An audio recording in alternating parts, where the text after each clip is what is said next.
नमस्कार. व्यंकू महाराज इंदूला शोधण्यासाठी बाहेर पडलेले असतात. इकडे इंदू मात्र खूप अस्वस्थ असते. कोणत्या तरी गौरी नावाच्या मुलीला ती शोधत असते. सगळेच जण मिळून तिला शोधत असतात, पण गौरी मात्र कुठेच सापडत नसते. तेवढ्यात मात्र तिथे व्यंकू महाराज आलेले असतात. तिथे ती लहान मुलगी काहीतरी करत असते. तेवढ्यात लगेच व्यंकू महाराज म्हणतात, बाळा बाळा काय करतेस? तेव्हा लगेच ती पाठी वळून बघते. पाठी वळून बघितल्यानंतर व्यंकू महाराज म्हणतात, इंदू इंदू बाळा तू इथे काय करतेस? आणि बाळा बाळा तू अशी कशी काय? तेव्हा मात्र इंदू त्यांच्याकडे बघत असते आणि त्याच वेळेला मोठी इंद्रायणी तिथे आलेली असते आणि ती मोठ्याने हाक मारते, व्यंकू महाराज तुम्ही? तेव्हा मात्र व्यंकू महाराज मोठ्या इंद्रायणीला बघून शांत होतात आणि म्हणतात, हे काय चाललंय? लहानपणीची इंदू आणि मोठी इंदू माझ्या समोरासमोर आहेत, पण मला काय करावं तेच कळत नाही.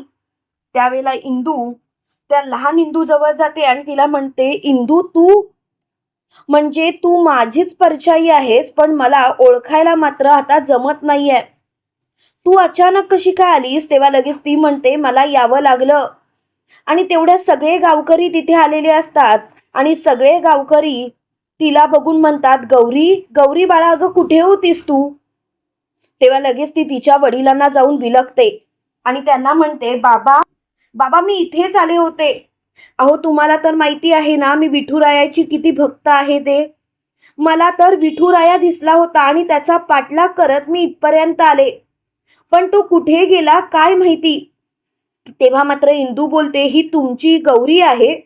तेव्हा लगेच तिचे वडील बोलतात, हो ही माझीच गौरी आहे. हे ऐकल्यानंतर व्यंकू महाराज म्हणतात, माफ करा पण आमची इंद्रायणी छोटेपणी अशीच दिसायची. खरं सांगायचं तर लहानपणी आमच्या इंदूला या बघूनच आमचं हे आयुष्य कसं गेलं ना ते आम्हाला कळलं सुद्धा नाही. तेव्हा मात्र गौरी व्यंकू महाराजांच्या जवळ जाते आणि त्यांना बोलते, व्यंकू महाराज खरंच तुम्ही खूप चांगले आहात. तेव्हा लगेच इंदू बोलते, तुला व्यंकू महाराजांचं नाव कसं काय माहिती? तेव्हा लगेच ती बोलते, इंद्रायणी ताई अगं असं काय करतेस? मगाशी तर तूच मोठ्याने ओरडलीस व्यंकू महाराज, तेव्हाच मला कळलं की यांचं नाव व्यंकू महाराज आहे. तेव्हा मात्र व्यंकू महाराज तिच्या डोक्यावरून हात फिरवत बोलतात, बाळा खूप मोठी झालीस तू. खरं सांगू का हुशार आहेस तू. तू तुझ्या वडिलांचं नाव मोठं करशील. तेव्हा मात्र गौरी बोलते, हो मी माझ्या वडिलांचं नाव खूप मोठं करणार. तेव्हा मात्र इंदू बोलते, पण व्यंकू महाराज तुम्ही इथे काय करताय? तेव्हा व्यंकू महाराज म्हणतात, इंदू तू आणि वहिनी घरात नसल्यावरती आम्हाला चैन कशी काय पडणार? खरं सांगायचं तर मला खूप काळजी वाटत होती बाळा तुझी, आणि म्हणूनच आम्ही तुला शोधायला सगळेजण बाहेर पडलो. अधोक्षज तर खूपच स्वतःला दोष देत आहे. त्याची खूप चिडचिड झाले, तो खूप रडत असतो. इंदू बाळा आता हे बस कर आणि घरी चल. तेव्हा इंदू बोलते, नाही नाही व्यंकू महाराज मी घरी येणार नाही. जोपर्यंत माझा विठुराया मला भेटत नाही, त्याचा राग माझ्यावरचा जात नाही, तोपर्यंत काही केल्या मी घरी येणार नाही. तेव्हा लगेच व्यंकू महाराज म्हणतात, इंदू बाळा असं करणं योग्य नाही. बाळा तुझं हे वागणं मला काही केल्या पटत नाही आहे. अगं विठुराया आपल्यावरती रागवलाय, तो आपल्याला सोडून गेलाय, पण तो कधी ना कधीतरी परत येणारच. माझ्यावरती विश्वास तर ठेव. तेव्हा लगेच इंदू बोलते, व्यंकू महाराज माझा तुमच्यावरती विश्वास आहे, पण विठुरायाला परत गावामध्ये आणल्याशिवाय मी तिथे येणार नाही. तेव्हा लगेच व्यंकू महाराज म्हणतात, वहिनी अहो तुम्ही तरी समजवा, तुम्ही सुद्धा असं का वागताय? तेव्हा लगेच मोठ्या बाई बोलतात, नाही व्यंकट भाऊजी आजपर्यंत फक्त आणि फक्त कारस्थानं केली.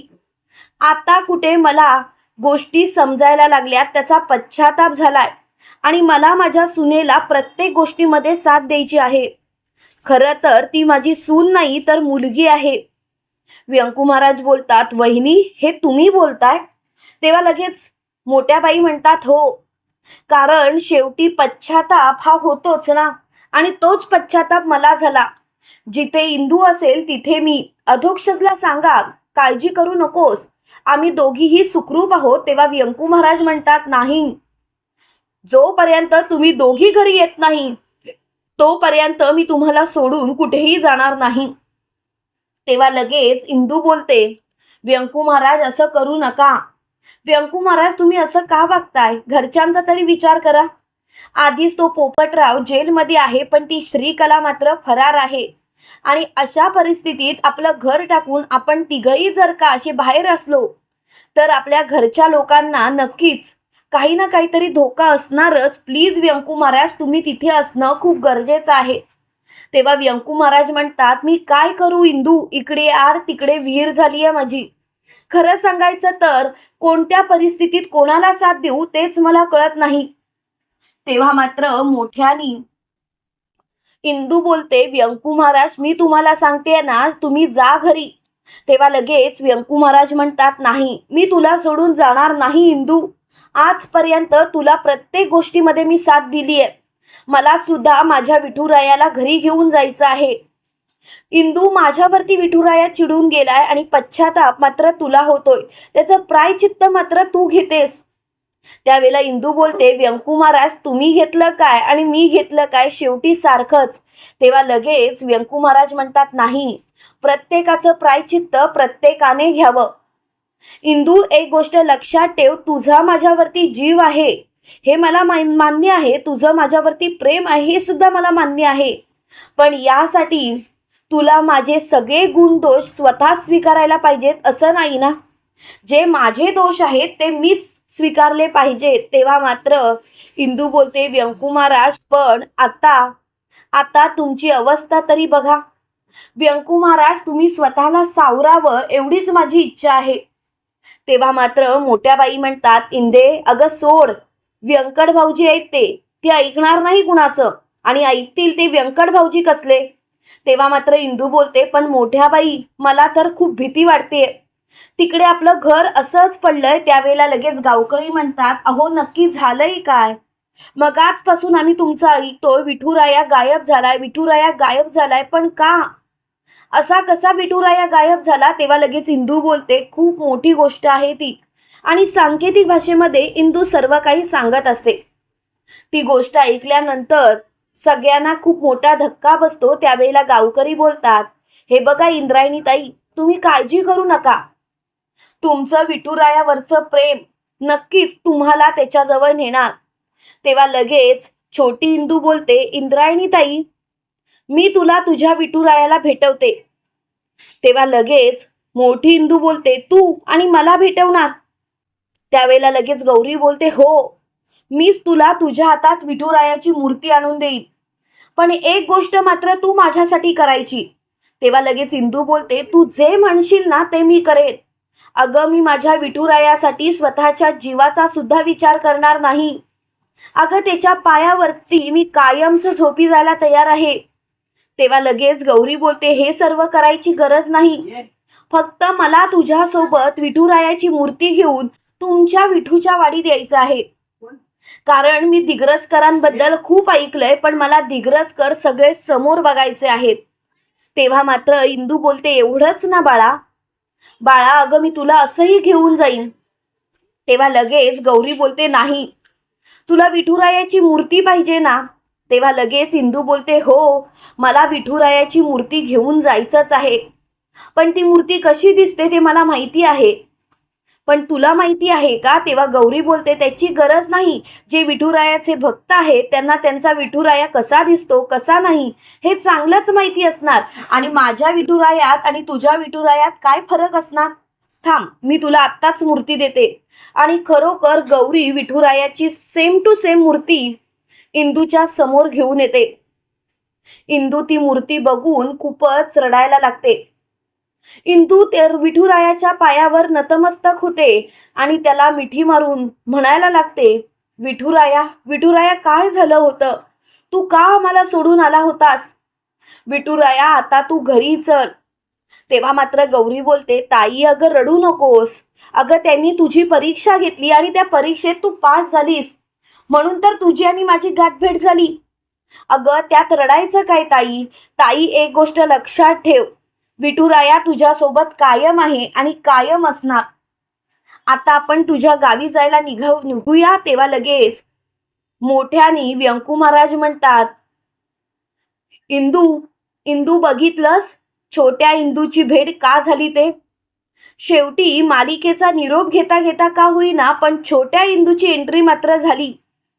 तेव्हा मात्र मोठ्या बाई म्हणतात, भाऊजी अहो असं नका ना बोलू. असं बोललात की अंगावरती अगदी शहारे येतात. असं वाटतं की नाही इतके वर्ष चालू असलेला हा प्रवास असाच चालू राहावा अशी मनोमन कुठेतरी इच्छा आहे. तेव्हा मात्र व्यंकू महाराज बोलतात, नाही वहिनी, वहिनी कुठेतरी माणसाने थांबायचं असतं आणि तीच थांबण्याची वेळ आता आपली आली. आपल्या विठुरायाला घेऊन आपण आपल्या गावी जाऊया आणि त्याच्या भक्तीतच आपण समाधान मानूया. तेव्हा मात्र मोठ्या बाई खूपच खुश असतात. त्यावेळेला लगेच इंदू गौरीच्या जवळ जाते आणि गौरीला बोलते, गौरी तुझे उपकार कसे मानू तेच मला कळत नाहीये. गौरी खरंच थँक्यू. तेव्हा मात्र गौरी बोलते, उपकार मानणार असशील तर मी विठुरायाला तुझ्यासोबत देणारच नाही.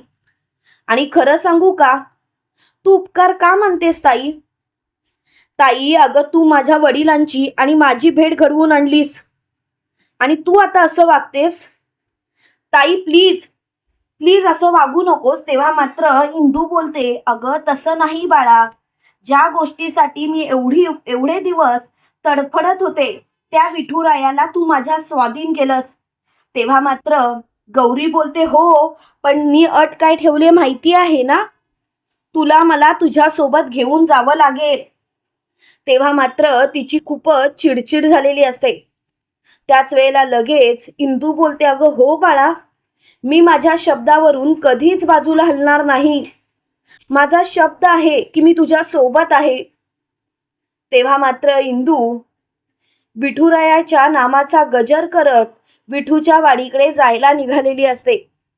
इकडे अधोक्षज खूपच रडत असतो. त्याच वेळेला पप्या अधोक्षज जवळ येतो आणि अधोक्षजला म्हणतो, का रडतोय साधू तू. आदू अरे इंदू तुला सोडून कुठेही जाणार नाही. इंदूचं तुझ्यावरती किती प्रेम आहे तुला तर माहितीच आहे ना. तेव्हा मात्र अधोक्षज बोलतो, हो ना, इंदूचं माझ्यावरती खूप प्रेम आहे. मग इंदू मला सोडून का गेलीये. तिला मला भेटावंसं वाटतच नाही का. तेव्हा लगेच पप्या म्हणतो, अधोक्षज असा विचार करू नकोस. अरे तुझी इंदू तुझ्याजवळ परत येणार, विश्वास ठेव माझ्यावरती. तेवढ्या तिथे इम्रान आलेला असतो आणि इम्रान मोठ्याने बोलतो, आदू आदू लवकर चल. अरे इंदू, मोठ्या बाई आणि व्यंकू महाराज विठुरायाला घेऊन आले. हे ऐकून आदू खूपच खुश होतो. शकुंतलाबाई, नारायणीताई, विंजे सरकार आणि अधोक्षज सगळेजण त्या सगळ्या माणसांच्या दिशेने जात असतात. इकडे मात्र अधोक्षज इंदूच्या जवळ पोहोचलेला असतो. पण छोट्या इंदूला बघून मात्र त्याला खूप मोठा धक्का बसतो. तो लगेच बोलतो, इंदू हे सर्व काय आहे. अरे छोटी इंदू कशी काय आली. तेव्हा लगेच इंदू बोलते, ही छोटी इंदू जरी असली तरी हिचं नाव गौरी आहे. तेव्हा मात्र अधोक्षज बोलतो, काय हिचं नाव गौरी आहे. अगं तू काय बोलतेस, कळतंय का. तेव्हा लगेच इंदू बोलते, हो अधोक्षज. आणि इंदू सगळी घडलेली कहाणी सांगते. त्यावेळेला अधोक्षज इंदू समोर हात जोडतो आणि इंदूला बोलतो, इंदू इंदू खरंच सॉरी, मला माफ कर इंदू. इंदू माझं चुकलं, मी असं वागायला नको होतं. तेव्हा लगेच इंदू बोलते, काय झालं, असं का बोलतोस. खरं तर तुझं वागणंच मला पटत नाहीये. प्लीज असं नको ना बोलूस, मला या गोष्टीचा खूप त्रास होतोय. तेव्हा मात्र अधोक्षज इंदूला बोलतो, इंदू खरं तर मला या सर्व गोष्टींचा त्रास झाला पाहिजे. इंदू एक गोष्ट लक्षात ठेव, मी कायम तुझ्या सोबत आहे आणि कायम तुझ्या सोबत असणार. एकदा मी तुझ्यावरती अविश्वास दाखवला आणि तुला नाही नाही ते बोललो, त्यासाठी मला खरंच माफ कर. तेव्हा मात्र मोठ्यानी इंदू बोलते, आदू तू जर का माझी माफी मागणार असशील तर मला तुझ्याशी बोलायचंच नाही. आदू हे सर्व आधी थांबव. तेव्हा अधोक्षज बोलतो, कसं थांबवू. तेव्हा लगेच गौरी बोलते, बस कर रे अधोक्षज दादा. अरे किती रडणार आहेस अजून? अरे तुझी इंदू इथेच आहे, तू रडू नकोस. तेव्हा मात्र इंदू बोलते, बघ त्या छोट्या मुलीला कळलं आणि आता अधोक्षज सारखी माफी मागू नको, जे झालं ते झालं. त्या गोष्टीचा विचार करून काही फायदा आहे का? तेव्हा लगेच व्यंकू महाराज म्हणतात, आदू अरे ते सर्व सोड, आपल्या विठुरायाची मूर्ती आपल्या सोबत आहे, बघ ना रे. तेवढ्यात मात्र महाले मास्तर बोलतात, खरंच खरंच व्यंकू महाराज, इंदूचं कौतुक करावं तेवढं कमी आहे. कारण इंदू प्रत्येक वेळेला सगळ्या गोष्टींवरती मात करून सगळ्या गोष्टी जिंकण्याचा प्रयत्न करत असते. आपल्या मनाचं होईल असं वाटत असतं. त्यावेळेला लगेच इंदू बोलते, खरं सांगू हे तुमच्या सर्वांचं प्रेम आहे की मी कोणत्याही संकटाला अगदी सामोरं जाऊ शकते. तेव्हा मात्र इंदू खूपच खुश असते आणि ती अधोक्षजचा हात धरत विठुरायाच्या मंदिरात आलेली असते. तुम्हाला हा भाग कसा वाटला ते कमेंट करून नक्की कळवा आणि असेच मालिकेंचे नवनवीन अपडेट पाहण्यासाठी व्हिडिओला लाईक आणि चॅनलला सबस्क्राईब करायला विसरू नका. थँक्यू.